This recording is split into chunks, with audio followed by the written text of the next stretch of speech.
How are you? Hello, Sharon. Well done on your run, and we're very proud of you for doing all the stuff you do for runners.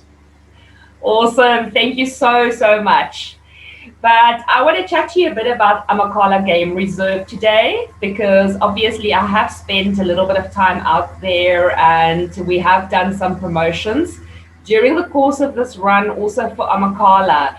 So I just want to hear from you a little bit about the history of the reserve. You know, we just, as tourists and visitors, we see the nice bits or the pretty bits. But just give Yeah, us a little bit of the history so that we know where the reserve comes from, how did it come about, and all of that. yeah, man. Thanks for putting us on the show. And yeah, Amakhala is a dream vision of many of the settler families that originated there and were once farming and fell on some declining margins and decided to change their farming from stock farming and partial crop farming, dairy farming, into conservation with a very well run constitution and some dedicated members, of which I'm only one of them. But I think the credit must go to all those that pioneered the whole constitution and the start of Amakhala over 20 odd years. Fantastic. That sounds absolutely amazing.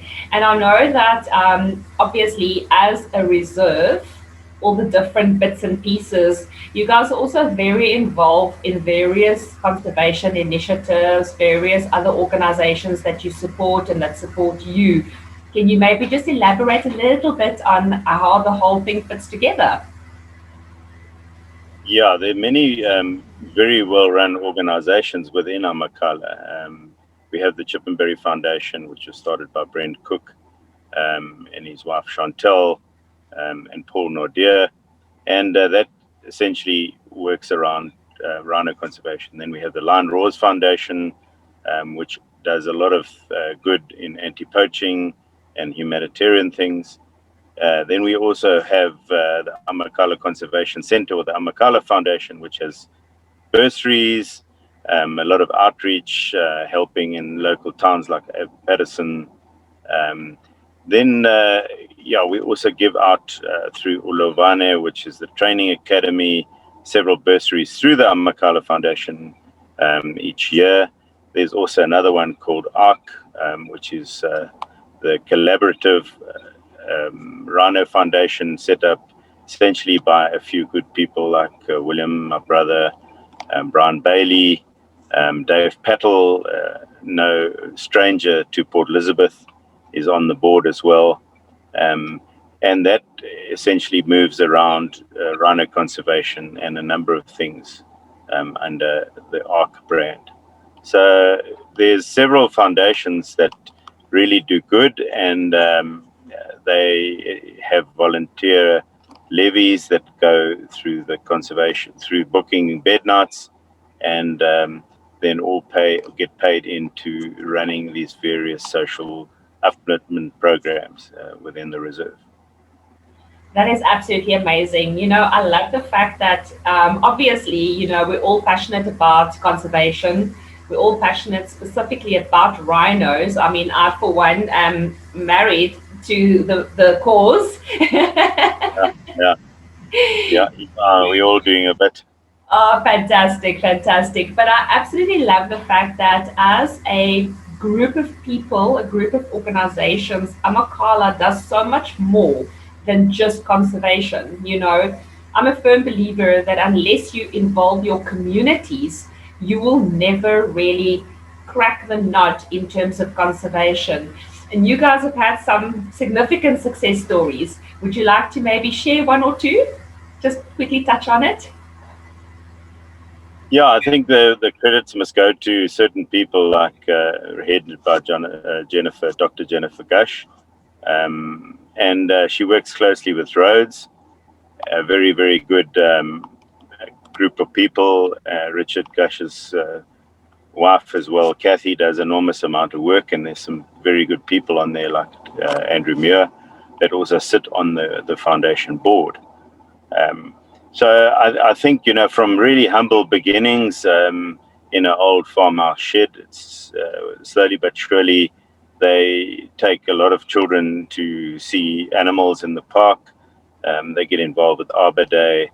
Um, there's enormous amount of work that goes on behind the scenes within these foundations, on recycling and mainly education and outreach. And so, credit must go to the people that run these organizations, because wildlife or game reserves is all about people. And without wonderful people, we are nobody. That is so, so, so true, Grant. I totally agree with you.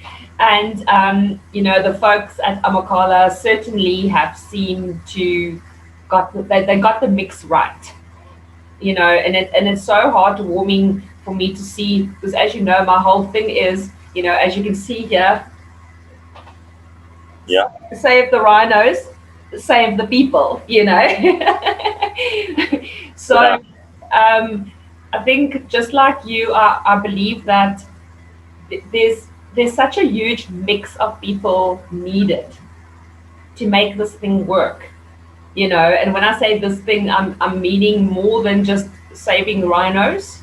It literally is a collective, and there's very few things that's excluded from it, as you mentioned now, from recycling to planting trees to looking after the environment, doing your little bit. And often people go, but I'm just one person, what can I do? But there's so much that people can get involved in. Do you guys at Amakhala have any volunteer programs that normal members of the public can get involved in? Yeah, there is a volunteer. We have a special Amakhala Volunteers, which is run by Mike Weeks out of Safari Lodge, where people stay in a house in Patterson and they come and do all the reserve work. In other words, cleaning fence lines and picking up things. And now and again, they get involved in procedures and darting and exciting things and go on game drives. So there is a volunteer program. In the past, it has been quite well attended by people from overseas. Um, People that of all ages and all walks of life, those that want to change in their business attitude, just to come and really get their hands dirty, as it were. So we do, to answer your question, we do have a volunteer basis, yeah, that runs professionally, put it that way. It's not just get on the vehicle and muck in and get badly treated, badly paid. Awesome, that sounds fantastic. And you mentioned that the volunteer program was well attended by overseas guests. Have you had South Africans that have done that? Would you can we nudge them to participate in these volunteer programs? Yeah, Sharon, I think at the moment, anything goes. Our focus, and Robin will tell you from our marketing department, our focus is very much go local while the international market builds. There are a lot of specials and a lot of things that we perhaps weren't our target market before COVID have now started being, the only means of survival.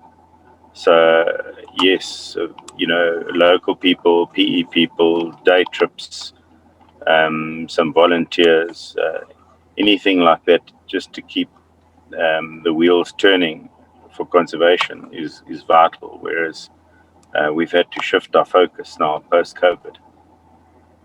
Absolutely.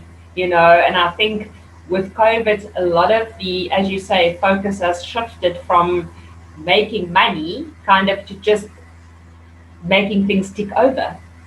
So, we'll definitely encourage more South Africans, more people from the Eastern Cape to go to Amakhala, because, it's such a beautiful reserve and it's so close to us that I find it strange that more of us don't actually go there. But that's academic. But Grant, thank you so much. That's about all we have time for today. Thank you for taking the time to chat to me. I really appreciate it. I understand you're a busy guy, But thank you. Great big thank you from me. Pleasure, man. Go well, Sharon. We're watching your records tumble as you work every day or run every day, put it that way. Also, well, it has actually become kind of my job, you know. Although it's so enjoyable with all the amazing people that I'm meeting that it should actually be criminal. It shouldn't be legal. Awesome. Really well done to you, you know. Thank you so much. Okay. Go well. Thanks. Thanks, and